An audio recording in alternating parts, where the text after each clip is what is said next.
C'est comme un peu vrai que pour l'instant, mais c'est vrai un peu pour toute l'agriculture, la plupart des innovations ont été comme des innovations paysannes, les agronomes ayant accompagné éventuellement le mouvement. En tout cas, parfois les agronomes ont essayé de forcer le mouvement vers l'agriculture industrielle. L'agriculture de conservation est une agriculture qui s'est développée en France de manière totalement périphérique aux institutions de recherche et de développement. C'est-à-dire que y a pas, l'INRA n'a pas travaillé dessus, les chambres d'agriculture n'ont pas travaillé dessus, parce que justement c'était une pratique qui paraissait ne pas tenir en fait ici en France. D'une part parce que se passer du labour, ça paraissait tellement incroyable, mais dans le sens où être agriculteur, c'est labourer précisément. Hein. Le laboureur, c'est celui qui est agriculteur. Ne plus labourer, qu'est-ce que ça signifie? C'est ne plus être agriculteur. Là, c'est très intéressant parce que c'est une pratique qui se développe hors cadre. Pour reprendre les termes de Calon, entre encadrement et puis, enfin, débordement et puis encadrement d'une certaine manière. Hein. Ça se développe hors cadre dans le sens où ça se développe en périphérie de la recherche et du développement. Ce sont des gens qui ont développé ça, alors hors cadre de ces institutions, mais pas complètement en dehors. C'est-à-dire on va retrouver, en fait, moi c'est ce que je pense, hein, c'est une démarche du braconnage développée par de Certeau. Donc, vous devez connaître le bricolage de Lévi-Strauss, c'est celui qui fait avec les moyens qu'il a pour arriver à un certain but.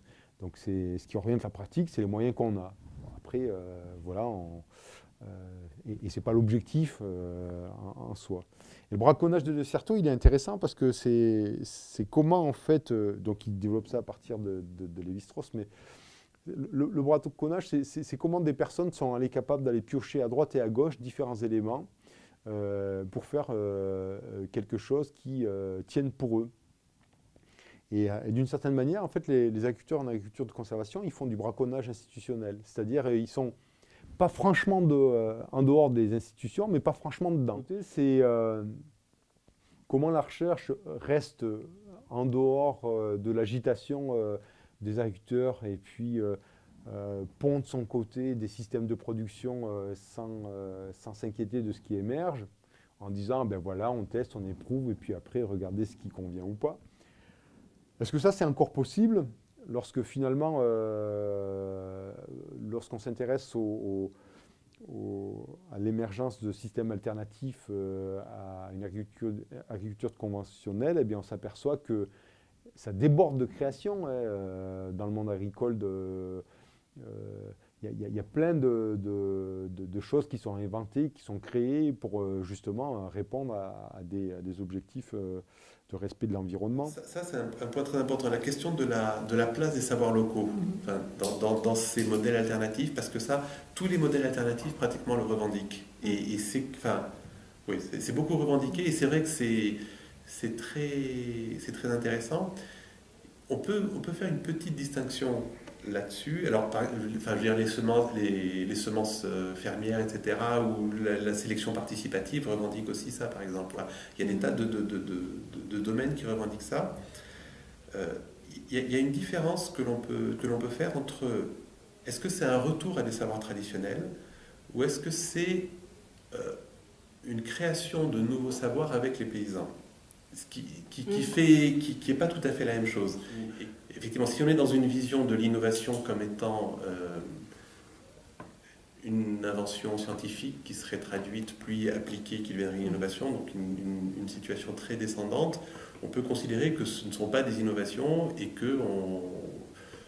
ou alors que c'est voilà, que c'est un retour en arrière, qu'on arrête des choses qui marchaient, pourquoi le faire, etc.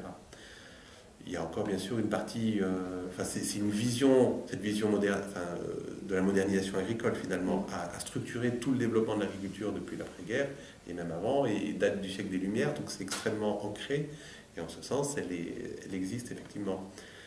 En même temps, on sait bien maintenant, dès lors qu'on avance un petit peu, qu'on cherche à creuser, que effectivement l'innovation, ça ne marche pas comme ça, et que les changements des hommes, finalement, quand on regarde les changements de tous les jours, Il y en a très peu qui ont été uniquement descendants, que l'innovation se continue dans l'usage, que l'innovation est créée par les acteurs même et les usagers.